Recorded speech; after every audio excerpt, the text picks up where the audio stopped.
This is a HeadGum podcast. Thanks for tuning in to this special Black Girl Nerds recap of The Walking Dead. The Walking Dead aired this past Sunday, and a lot of us are in our feelings. I know I certainly am. The deaths of two prolific characters on the show, one in particularly has been with us since season 1, so it was like losing a friend. It was like losing a family member for many of us, and we have on this episode Kayla and Mel to talk about that, and they're going to unpack everything in this episode. So this is a recap of season 7, episode 1 of The Walking Dead. Thanks for tuning in to our Walking Dead recap by Kayla and Mel on this special edition of the Black Girl Nerds podcast. So hi, this is a new thing for BGN. It's a Walking Dead recap, but it's therapy. It's therapy. I think this is like gonna be like driving home at midnight and you turn on one of those radio stations and you hear the ladies talking just like this. And they're like, call us in. How do you feel? I feel used and I feel mistreated. The showrunners at The Walking Dead, how could you? How dare you? How dare you? I don't know. So we're gonna recap episode 1, and I am Kayla. I am Mel. And I'm super excited to be doing this season because I feel like this is gonna help me. Like she said, it's gonna be therapy because my nerves after last night. Yeah. So, and this is gonna force me to watch the show. So I know it's gonna make us keep up with it because there are those episodes, it's like what you do with American Horror Story where you're like so invested the first few weeks and then after that, after the Halloween episode, you're like, meh, meh. I don't know. I had some serious rethoughts after last night's episode. I was like, why am I doing this to myself again? Wait, why? I have no godly, I don't know. But I will say this. I have never seen such an outpouring for a character loss than what we had last night. And I know we'll get into it, but it was really amazing to see. And then also to see, if you watch The Talking Dead after, his reaction was heartbreaking too. I was like, I'm going to bed! I can't watch this anymore! So, that was me. I couldn't really handle. I sat there, yeah. I watched the entire Talking Dead because I was like, I need to see them to assure myself that yes, they are still alive, and this is all fiction. This is not real, and this is not real life. I'm gonna be a Walker Stalker and have to sit there in front of Jeffrey Dean Morgan and not be like, I don't trust you. Like I don't trust him anymore. I trusted you as Denny Duquette. I don't trust you anymore. I'm done. Trust, like I am so glad we are not going to be in the same room anytime soon because I'm like, you would get these hands. I'm sorry, I'm going to black out and I'm going to wake up with my hands around your neck, and I am so sorry.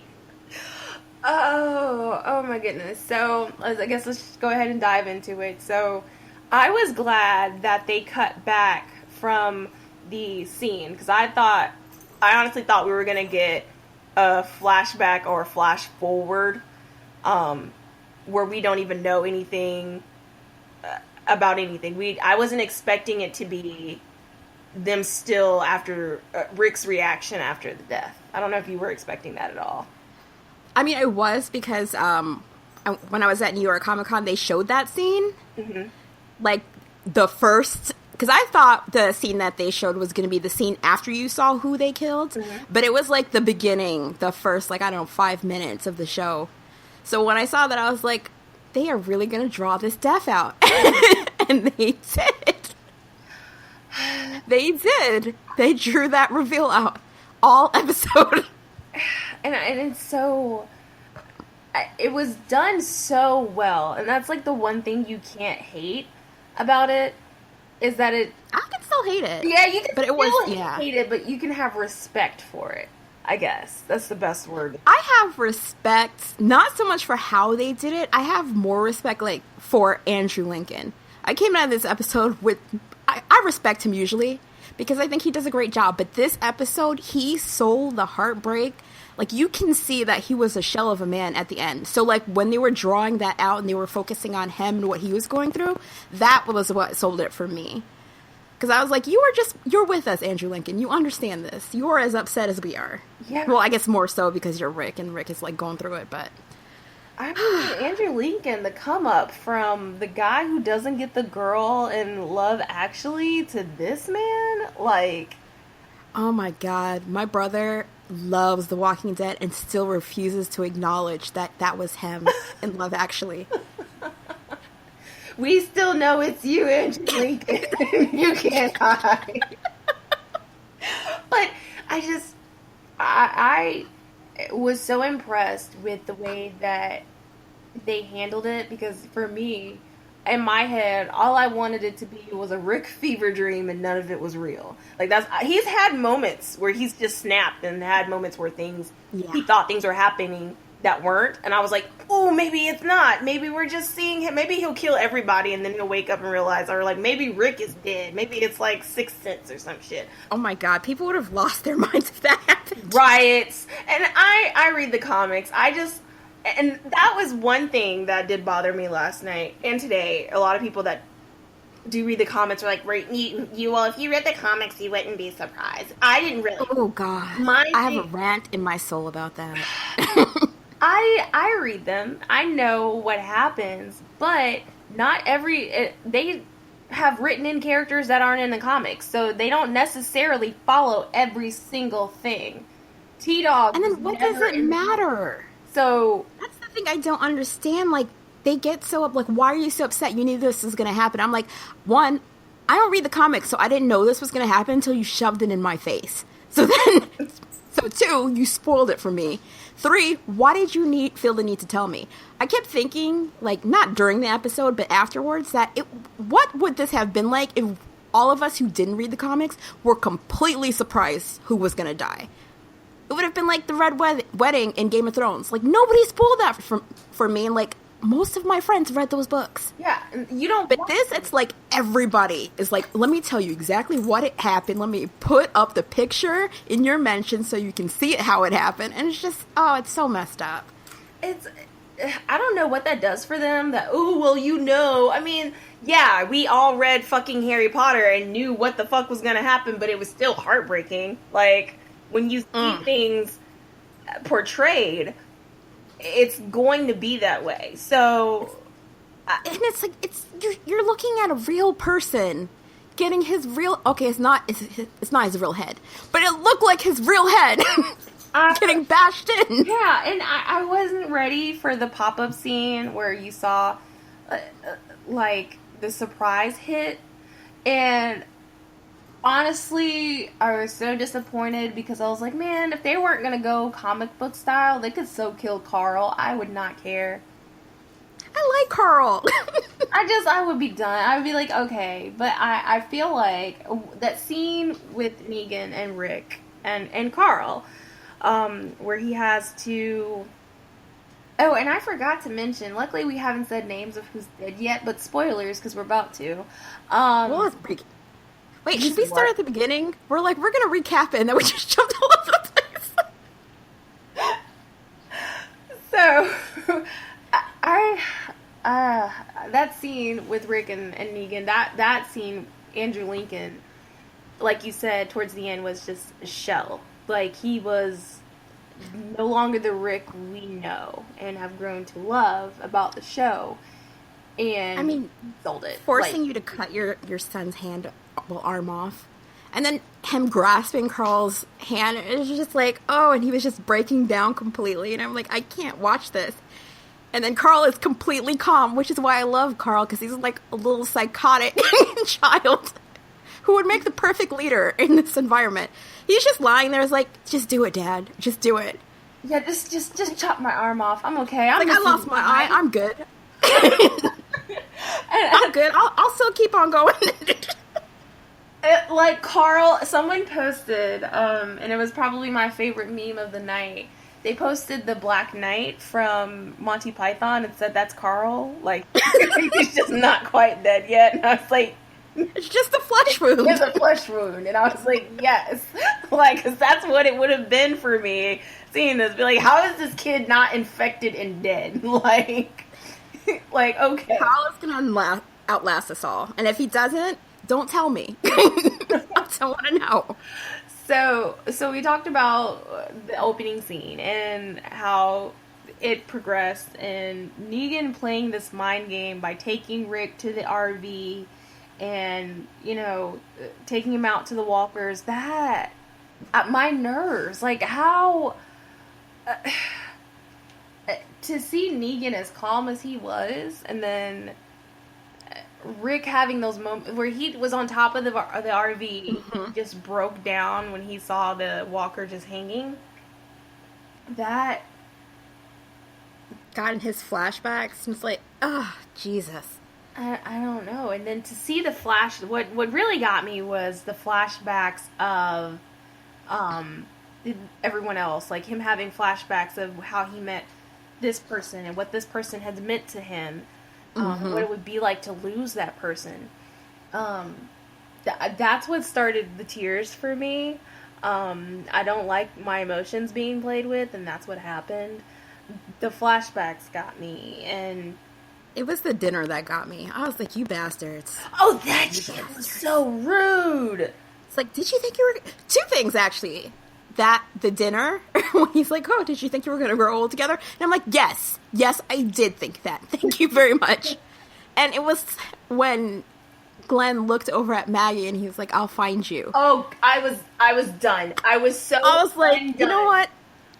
Here, you just pulled my heart out Indiana Jones style. I'm like, it's right here. It's on fire. Just take it. It's done.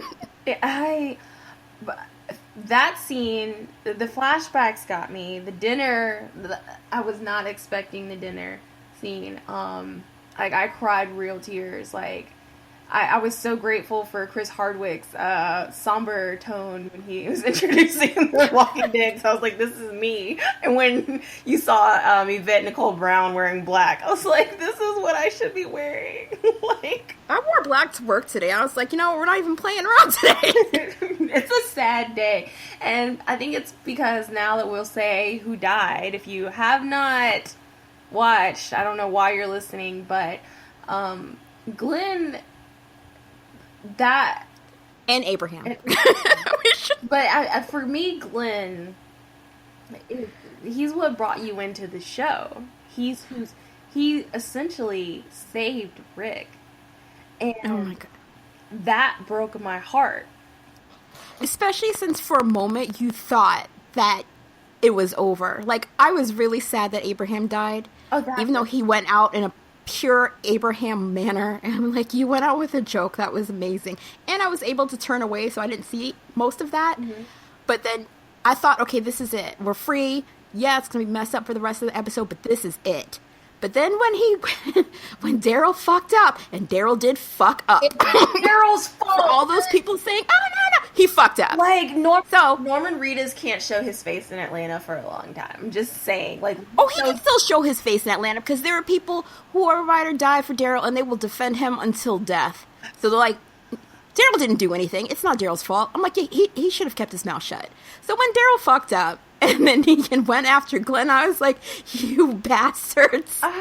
Between Daryl and Carol, of people getting into... It's like, as soon as Andrea died, it became, alright, well, Daryl's going to be the person to get people in trouble, and Carol's going to be the person to get people in trouble.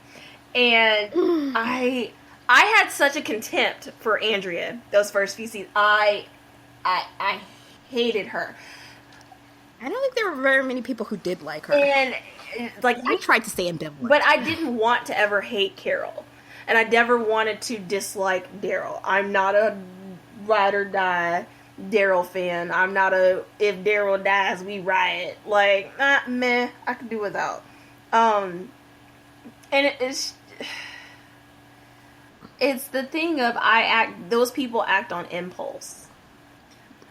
So we need people like Abraham and Sasha and Morgan to keep everyone else on track. Well, at least with Carol, she took herself out of the equation. Yeah. It's just everybody else is like, we're not going to let you go. We're going to come after you. But she was like, no, I didn't really ask you to come after me. I'm kidding. So and Daryl is like, well, I'm going to come after you and get people killed. Yeah. That's basically it. But with losing so many people that we have lost and characters that Glenn and Abraham hurts the most, because Abraham, I was not a huge fan at the beginning, but I wasn't a huge fan from the comics, but as I got more into the comics and I read them, he's such a redeeming quality about him, and my heart broke for Sasha. I cried more with Sasha watching Abraham. Oh God, she's been through so. I mean, Abraham brought a much needed levity that we needed for this show, and then now that's gone. So then you get to see not only Sasha breaking down, you get to see Rosita breaking down, and both of them just this is the worst thing ever. It's like you're killing these people in front of people who love them, that's their family, and they can't do anything about it. And it was, with the governor, you knew his purpose with his reign. And with Negan, Lord, pause one time for Jeffrey Dean Morgan's smile, because, God, what? No. And for the characters he chooses to take on, from what he did on Grey's Anatomy to Watchmen. You see, that's it. I don't really know him that much from Grey's Anatomy. Because I watched it for a little while back then, but I don't remember it. I mostly know him from Supernatural, and then the Watchmen role after that. So it's Supernatural, you were kind of a bastard. Watchmen, you were really a bastard. Yeah. And then now, you're king, bastard, asshole, motherfucker, everything. Sorry, there are going to be curse words in this. Lots of cuss words, because that's what I did. I said fuck, shit, all kinds of words. Almost threw my laptop across the room. I felt so many things, and the scene after, when Negan, tells them they have to go back home. In my mind, I'm like, the fuck? I'm out of here. Peace, bye. That's exactly what I said. I was like, you have the RV, point it north, and keep on driving till you hit snow. What the hell?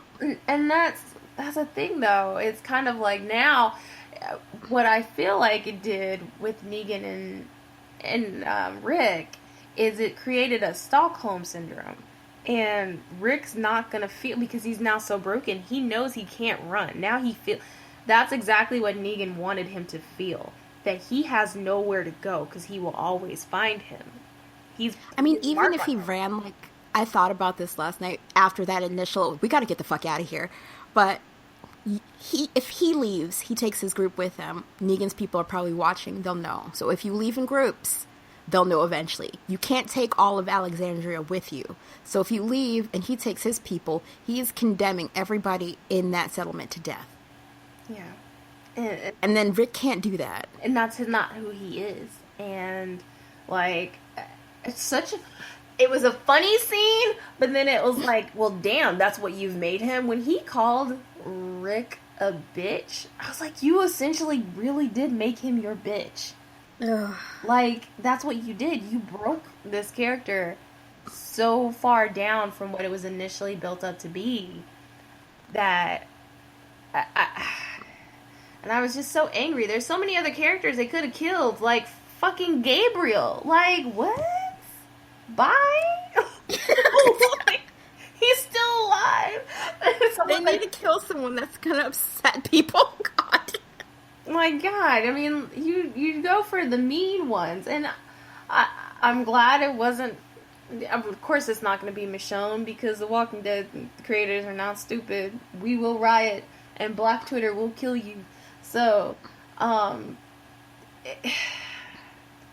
seeing Steven's reaction on Talking Dead to the character, and what it's done for him, and what the show has meant to him, I love that. And today, Lauren Cohen posted a tweet about, hey, how are you guys doing after our episode? We just want you to know we're all here for you, because a lot of people are emotionally invested. A lot of us have had visceral emotions to what happened. Mm-hmm. And to know, this is what happens when you have a showrunner who loves his fans, have actors that love their fans, and understands that this might be really fucking hard. So I really appreciated the tweets out from the cast. Yeah. God, and she was so upset at New York Comic Con. That's why I thought Maggie's gonna die, because she was crying and thanking all the fans for their support and everything that they've done. And she's like, "You've been with us for so long." I was like, "Oh my God!" Like, when I went and did an interview with her out here in Atlanta in September, and I'll do another one with her this weekend. But I kept asking, I was like, yeah, and she goes, yeah, we really can't say anything, we're super tight-lipped, and I'm like, yeah, she's like, I just want to thank everyone who really does love it, and she kind of got emotional. I was like, oh God, please don't let it be Maggie. Like, we can't lose the whole family. I can't do that. I am not mentally prepared to lose your entire family, okay? So. Oh, and then Maggie at the end. Jesus. Was my pregnant warrior hero, and like, bitch is like broken down, but I'ma stand up and let's wage war. Yes. Like, and I'm not gonna leave his body here. I'm gonna go by myself to Hilltop. I can't even walk, but I'm gonna get there by myself. And I'm taking his body with me, and I'm gonna come back and plan this shit, because we're not letting them get away with it. And I love that. Like, these women aren't weak by any means. I feel like we'll see a weaker side of Rosita just because of what Abraham meant to her, even though we know he meant way more to Sasha. Because she... And I kind of... That's my... I think he met probably the same... Well... No, because Rosita really loved him. That's what I'm saying. He didn't love her. And I think that was my only thing, that it was like tropey of the show, was the black woman that can't love. like, oh, she can't love, she's hard. Like, okay. I mean, for her, I get it, because, like, with Rosita, if she's going to be, like, a mess for the next couple of episodes, like, I would appreciate that, because that actually makes sense. I don't like it when, they have these people that just bounce back people. They have these women that just bounce back from these horrific things like nothing happened. So if she's a mess, I'll appreciate that. But with Sasha, I get why she was like that, because look at what happened. I mean, if she doesn't want to love anybody for the rest of her life, I would understand that. I mean, Bob, he bites it. Your brother dies. And then this guy, he's like, oh yeah, we have this new life. It's going to be all good. Let's be together. I make you laugh. Isn't this wonderful? Now you just watched his head get bashed in. So, yeah, I kind of don't want to do anything after that. I think it was more so before that for me. Like, it's just like she couldn't let herself love him. And, I mean, we've all been there, but it was like a trope to me. I was like, but it's... Yeah, I can see that. It's so moved past it now, because her reaction, like I said, I got more upset with her reaction. That shook me more than Maggie. Because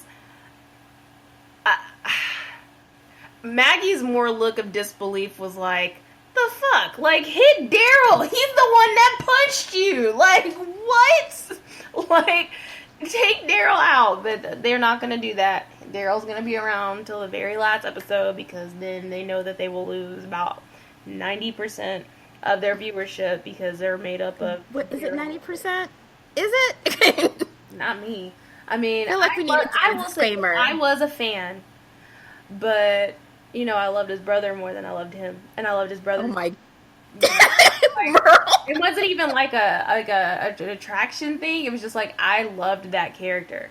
because he was sick, but like you can see how someone would and how that world could make you as cynical and as it did. So I did his yeah, but I mean, like I said, for Glenn to go was hard because that's an original character, and like I said, for Rick to see that happen, Rick's reaction to that, I think that's Abraham broke him, but Glenn, someone that saved him, took him in. That's what took him there. That's what took him to that breaking point. And Negan knew that. Negan, like, he doesn't know their backstory, but he could see that Abraham dying did not shake him as much as it should have. So, the any, mini, miny, mode, now I gotta pick somebody else to die. I wasn't expecting it to be dual. I was expecting it to be one person, not two. Yeah. That took me by surprise. I was like... That was just cruel. That was rude. So I'm really... I don't know what's going to happen next week. I think Rick needs to step down for a little while. Not because I'm questioning his decisions, because I kind of am, but I'm like, he needs some time, so like some mental health time. Yeah, I think otherwise... I think we'll have some moments. I think it's really going to affect his relationship with Michonne. We're going to see that. And I think that it's going to come down to... I think it's going to come down to Carol having to be the one to step up, unfortunately. I don't even see that happening. Like, I think she's going to... I think it's just going to be Maggie. I mean... Because Carol right now is compromised. Rick is never going to let go of the guilt of that because... in his heart, he knows this is his fault. Yeah, I mean, like, a lot of what happens is Rick's fault. So, a lot of what happens is Rick's fault. Yeah, but, there's that stuff, and then there's this stuff, where it's like, he went after the trouble with, like, both hands open, and said, come at me, and then it came at him, and then it burned everything to the ground. And he was not expecting that. I think and that's where the cockiness came in, because he was expecting it to be like every other challenge that they had taken on, and it was nothing in comparison. So I am interested to see next week. It's gonna keep me invested, especially after what happened. We'll see how long this podcast lasts, but I won't say that I hated the episode. I hated it for my heart, but I loved the episode. It was very well done.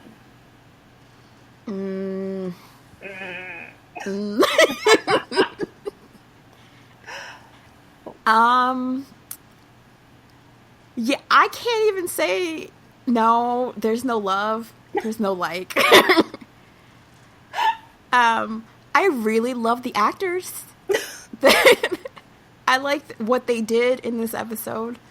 I felt like, everybody did an amazing job, and I am so proud of all of them. And yeah, that's all except you, Jeffrey Dean Morgan. I'm not proud of you. It's like... I don't love you either. God, and it was so funny, because I know Jamie had tweeted, oh, thank you for not killing Glenn. And then everybody was like,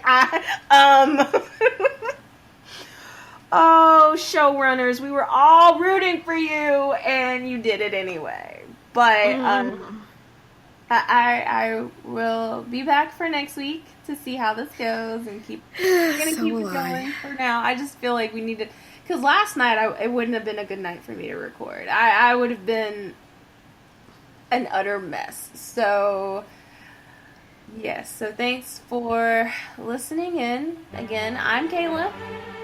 And I'm Mel. And we'll see you guys next week. Bye.